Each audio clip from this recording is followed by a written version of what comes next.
Am I connected? And there we go. Oh, just in time up there. It's up here too. Oh, I didn't make it. Oh, didn't? Nope. Now my face is going to be on that screen. Gosh dang it. I started 3 minutes ago. Oh, okay. Good work. Good work. Okay, now they can hear me say that. Yep, we're up. Let's do it. Okay. Which one did you want? It doesn't matter. I just was going to grab this. All right. Hello, everybody. Sorry for the technical difficulties and my frustration. I didn't think we were actually live, but we were. So we made it through, and we're here again for another Westminster Weekly Wake Up live on July 20th, 2020. Hey, everybody. I'm Andy, Director of Resident Services. Thanks for joining us today. We do appreciate your time. And wow, it's July already. I can't believe it. We've been in this COVID for quite some time, and most of us are doing pretty well, and we've adjusted well. So I'm really proud of you for keeping your head up and staying focused, because we haven't had any outbreaks here at Westminster Palms. It's incredible. Colin, how was your weekend? What's going on? Weekend was good. Just a nice, relaxed weekend. Just got to sit down. I've been playing a lot of Madden, actually. So we downloaded Madden a week ago, and I've been playing a lot of that. So let me bring the residents up to speed here. Madden is a video game, a football video game, and it is more complex than actual NFL football. Oh, way more. So, yeah. I play the franchise mode, and I'm Bruce Arians. I'm the Tampa Bay Bucks. I'm trying to negotiate contracts, scout players, but I'm also trying to win games. And so far, I've done a really bad job of the negotiating contracts because I don't want to pay anybody. So franchise mode means that you run everything that the team would run, not just the games. Do you get to play the games as well? Yeah, you get to play the games as well. Yeah, and I haven't played Madden in a decade. I haven't had time. Now, because of COVID, I finally sat down and started playing Madden again. So I'm pretty bad at playing the games, actually. I used to be pretty good at it, and now I'm not good anymore. So tell us how many buttons are on the controller that you use. Oh, my God. I mean, just to make a pass, you have to read 6 different buttons, and you have to know where they're at immediately. Like, you only have a split second. So I am not versed in it very well. So that's just for one pass of 6 different buttons. And then once you catch it, it's a different button to run. It's a different button to juke. I mean, there's probably a combination.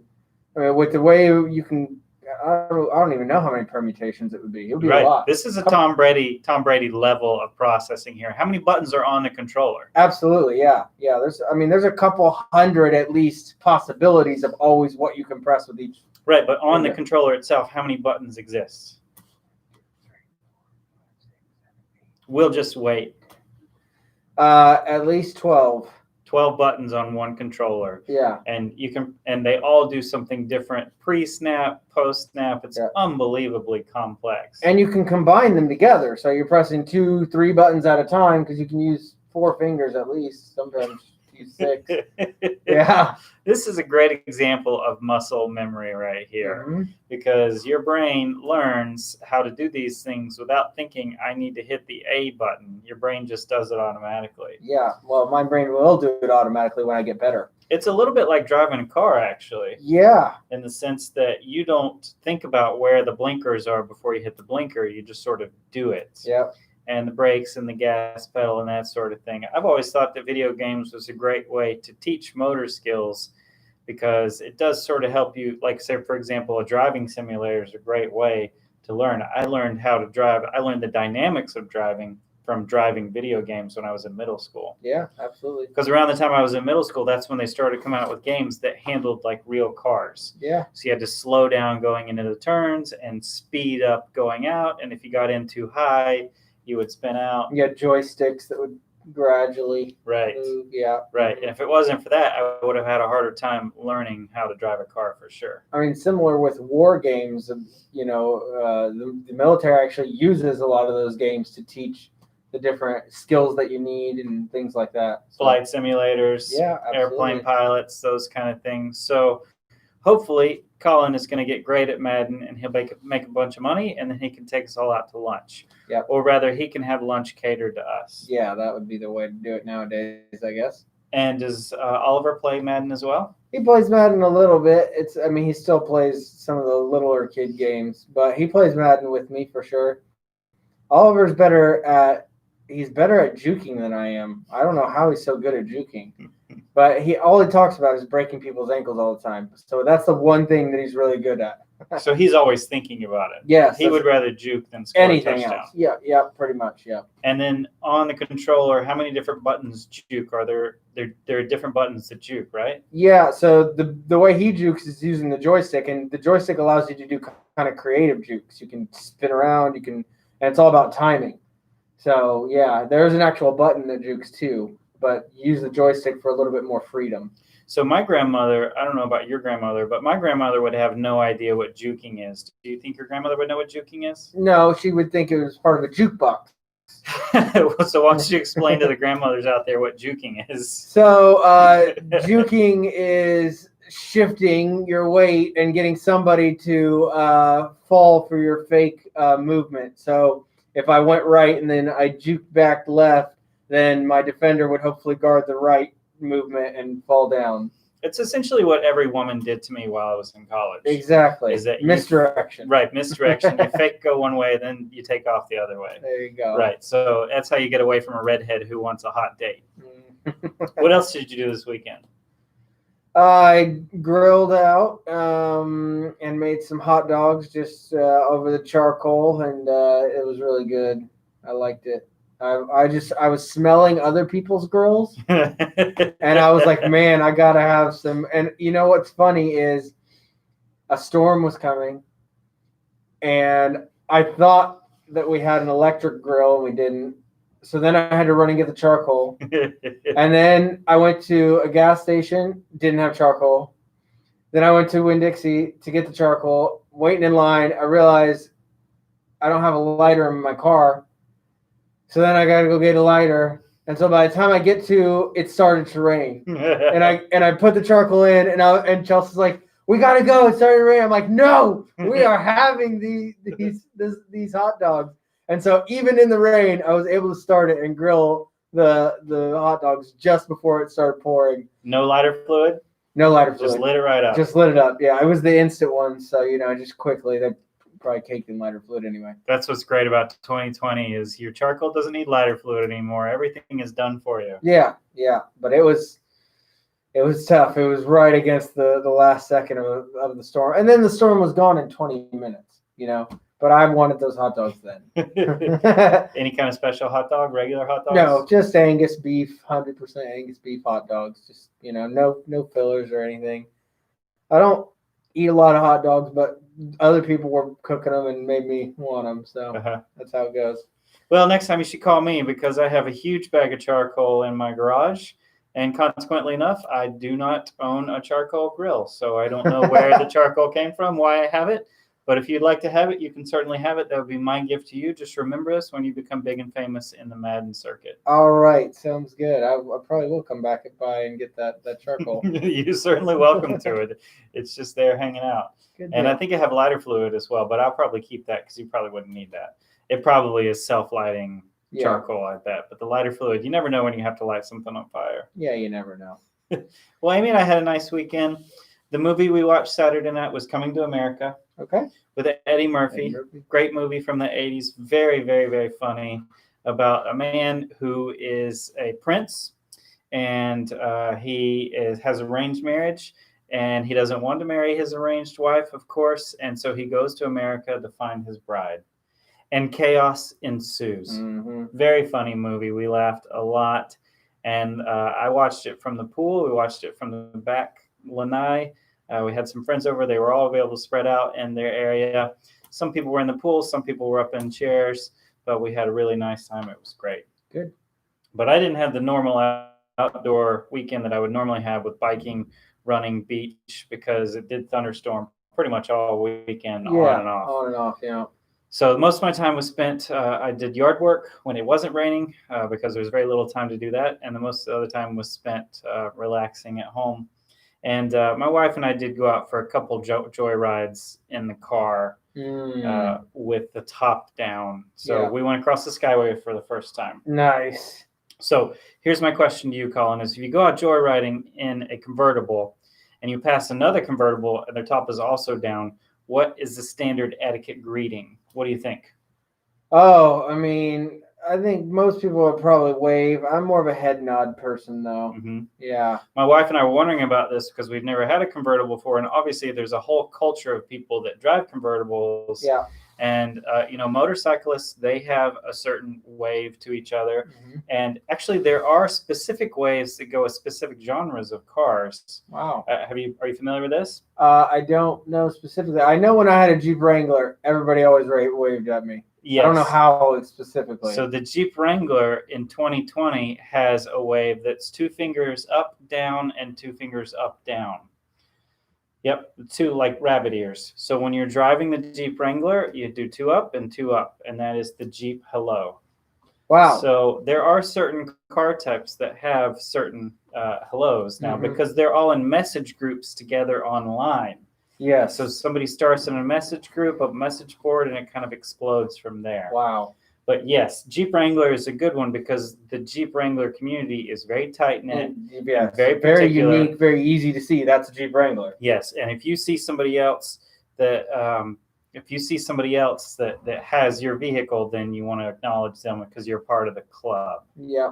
So far, I haven't noticed anybody in the Camaro club signaling to me, but every single group in a convertible that we saw waved to us with their hand outside the top. Gotcha. As they went by. Over the top. So I'm guessing that maybe this is a culture thing that I'm learning. I'll keep you updated on this fascinating development. Yeah, I'd also you should also send me a picture. I want to see it. Of them waving? No, of your car. Oh. Like, slow down. I gotta get a picture of you waving for my weird friend Colin. Yeah, no, I don't need pictures of other people waving. Well, but I'd like to see a picture of the car. I was actually going to ask you for it this weekend, and I just forgot to. Well, it's sitting right out here, parked on the side. So you could also look at it just like you guys can. I know residents, you all walk around every day, so you should be able to see it. So it's a gray Camaro with a black top. It's dark, dark gray. And today I'm parked behind Alphonse, who has the baby blue Jaguar that everybody's in love with. So yes, I may not even see my car if you went out there today because you'd be looking at Alphonse's car. I've seen him driving it. So speaking of cars, something else that we started this weekend. So we have a new TV and it's 4K. So we've been trying to find series that were filmed in 4K. Uh-huh. So there's a new series, not new series, but a newer series called The Grand Tour. Have you heard of this series? No, I've not. It's by the guys who did Top Gear, and that it's a pretty famous series. They're like some guys from London, and they always mess around with cars a lot. So this Grand Tour is kind of like a mix of Top Gear, where they take up some interesting aspects of different cars, and kind of like Anthony Bourdain's Parts Untraveled or whatever he does. So they go into like weird cultures, and they have these different goals that they use their cars for, and they do all kinds of weird, funny stuff. But it's filmed in 4K, and it's amazing. So we watched one, and it's really educational, so it's really good to watch with Oliver.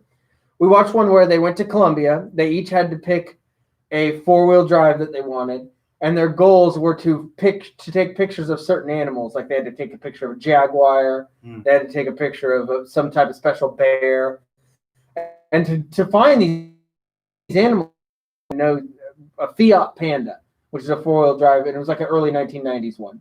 And it's small, so he could get around in these tight areas. Another guy had a Jeep Wrangler, and the third guy had a big monster truck. And they had this one point where they had to go across these bridges that were they were old railroad ties, or railroad tracks, and they were across these 300-foot drops. Oh my gosh. Oh my gosh. And in 4K, this big monster truck, like the tires were off the edge of it, and he's just going, and you can see it in everything. Oh my goodness, the filming was amazing, and the nature was amazing, and seeing all the animals, and then seeing these cars and them talking about the weight. They're like, this is like 3/4 of a ton or whatever they talked about how heavy it was because like the boards, like they walked across it and the boards were flimsy. And, so it was crazy to watch, but it was a fun show. It's a really good show. You learn a lot. What's it called again? Not Top Gear. The Grand Tour. Okay. It's a good show. The Grand Tour. Look it up. Yeah, it's on Amazon Prime. And if you don't know how to install Amazon Prime, go find Colin. He'll help you. I can. I will be. Colin's your technology wizard. On call, Colin.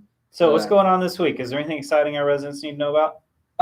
So not anything spectacular. We do want to see you guys getting out to as many classes as possible. We're trying to encourage the group fitness classes, trying to build those up. We will have another presentation. We finished our 3-part presentation last week on the art of deception, and that one was good. And I have not chosen one for this week yet. So if there's something you want to learn about, send me information, and hopefully I will recruit some residents and be able to do some resident experience visit videos as well. Go find Suzanne Abbott. She spent a lot of time in Korea. Suzanne, tell Colin that you want to talk to him about your experiences. That sounds great. I know you're watching. Just call him. He's extension 291. Call him when we're finished and tell him you want to talk to him. Sounds good. What's going on with you guys? Well, I wanted to touch on what you had just mentioned, and that this week there's not as many new things on the calendar because between Colin and myself and Janice, we have figured out what works and what residents like. Your fitness class, one of your classes that I have seen has gotten more and more people in each week. Yep. So we're not focusing on changing things. We're focusing on getting you out of your room and doing things, because we have established that we can have social and fitness activities here safely. We know how many people can fit in the rooms. We sanitize before and afterwards. We take your temperature. There are no COVID cases on campus among residents. And so it is safe for you to come out and do things. You don't have to hug and kiss people. You don't have to be close. We're not sweating on top of each other. You can come out and still get engagement and have a good time and still be very, very safe. So I encourage you to try the things that are on the calendar because they are great activities. Absolutely. And you can come out and join us. So we still have our coffee to go in the mornings. Come and see us, find us on the calendar, come and get your coffee and chit chat with your neighbors in the lobby while you drink your coffee. Just like Colin and I, we're not close to each other right now. We could be having coffee and talking about our weekend and having a great time. You can do the same thing. It'll give you a reason to get up and get out of your room, do your hair, put on your beautiful makeup, put on maybe your evening gown, come on down to the lobby and drink some coffee. We also have Community Connection, which we're doing every week. So the first set of Community Connections we invited people to, and then we're keeping that. It's almost like a support group. It's just people that just sit around and talk about what's happening. And so we're still doing this in small groups. Come down if you'd like to. It's on Thursday morning at 10:30. You have anything else you need to highlight? Yeah, I would say don't be intimidated by the classes either. So my Monday and Friday class, the Don't Fall class at 2:30, that class is called Don't Fall for a reason. It's a great class for anybody of all ability levels. There is no impact whatsoever. And we are going to develop the muscles that are going to help prevent falls. All right. So we're trying to prevent COVID, but falls are also always a concern for everyone in our community.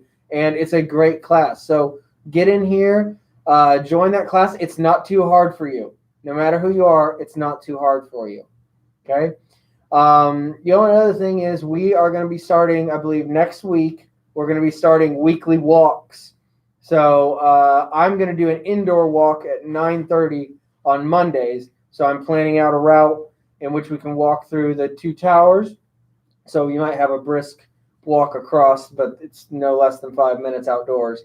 So if you're somebody who wants to wake up a little bit later and be indoors for your walk, we'll do that at Monday at 9:30. And then Jill will be doing a morning walk, I think around 7:30, 7:45, and we're trying to pick the day for that. So we will have advertisements up for that, advertisements on the TV, advertisements on the boards. And if it's something you're interested in, you can always give us a call. And why aren't you playing shuffleboard? Yeah. The shuffleboard court is amazing. It's so nice. And quite honestly, in the evenings, it is beautiful out there. After about 7 p.m., it's gorgeous, and the sun doesn't go down till 9 o'clock now. So you could go out early in the morning or in the evenings and play shuffleboard. The equipment is right there. It's all sanitized. And then you could play shuffleboard with Colin, and you could practice all your skills outside of that, and then join him on Thursday mornings, come out and show off all your skills. I want you to come out of this pandemic as a shuffleboard master. Yeah, absolutely. Thursday mornings are great. We've had pretty good participation, but we have a lot more opportunity for people. That's right. And there's plenty of room out there. That's a big space, and you can spread out pretty easily. And it's outdoors, which, as we all know from the research, is one of the safest places to be in a pandemic. Also on Thursday at 2:45, we have these beautiful glass illuminaries that we have ordered. They're glass globes about that big, and they are clear, and we're painting them. And they come with a little hook, and you can hang them up, and you can take it home with you. So that's our arts and craft for the week. And even if you don't want to paint it, you should come and just take one of those luminaries because they're gorgeous. Cool. Yeah, absolutely. So that's Thursday, 2:45 in the Palm Room. Great. What else? Anything else you need to hit on? I don't have much else. I do want to mention that sports are starting to come back, right? So NBA and MLB will be back within the next week and a half.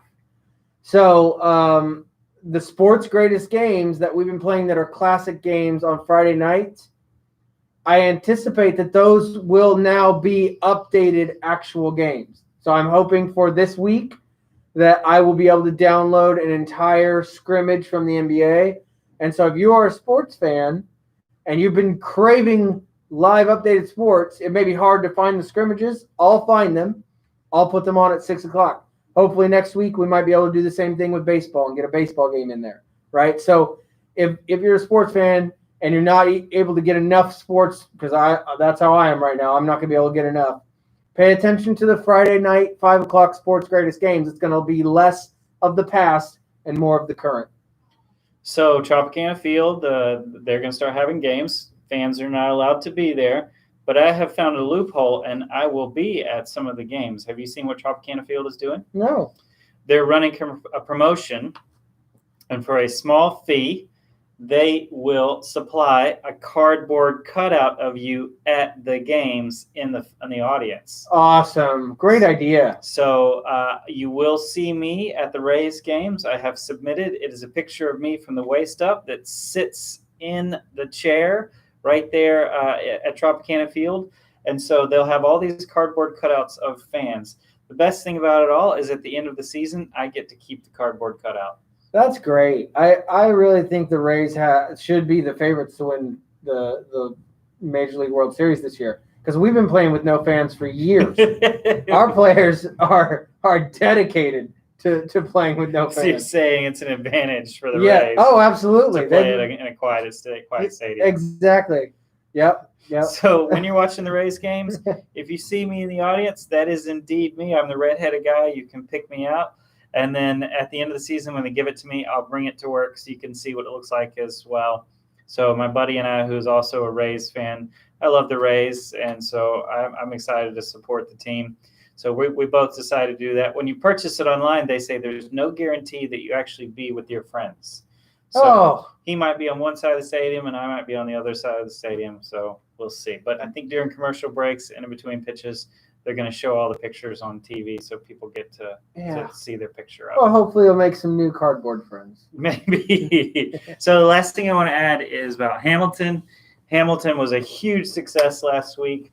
We had tons of people come out and watch it. We have more people that want to watch it. So we are going to put Hamilton back on the calendar that will start next week. So at the end of this week, you will get a calendar with all new activities on it, and you will see all the Hamilton options for you. You can watch it in half or full settings, and you can register for that online. So if there are activities you want to register for online, go to the W Life Events icon, and it lists all the activities happening for the day. You'll see a little person with a plus next to it, and that's where you can click on register for that. So you'll be able to do that later this week for Hamilton. Come and join us in the Palm Room and sing along. Poor Janice has watched it 6 times already. Whew. Man, she said she was singing it while she was brushing her teeth the other day at breakfast. I know it's won a lot of awards, but I don't know if I could go that far with it. She's watched it a lot. Yep. So, all right, well, we're good to go. Thank you, everybody, for joining us, and we will see you all in the future.